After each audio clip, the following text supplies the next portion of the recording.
187 ಕೋಟಿ ಹಗರಣದ ವಿಚಾರಕ್ಕೆ ಸಂಬಂಧಪಟ್ಟಂತೆ ಅಕ್ರಮ ನಡೆದಿದೆ.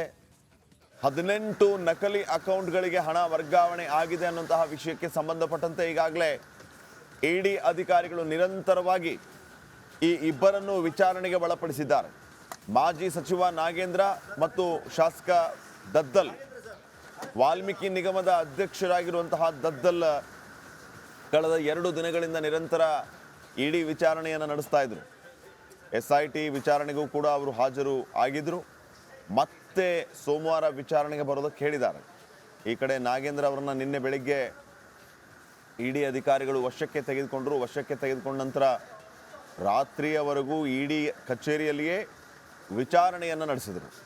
ಅಧಿಕೃತವಾಗಿ 10:00ವರೆಗೆ ನಾಗೇಂದ್ರ ಅವರನ್ನು ಅರೆಸ್ಟ್ ಮಾಡಿದ್ದಾರೆ.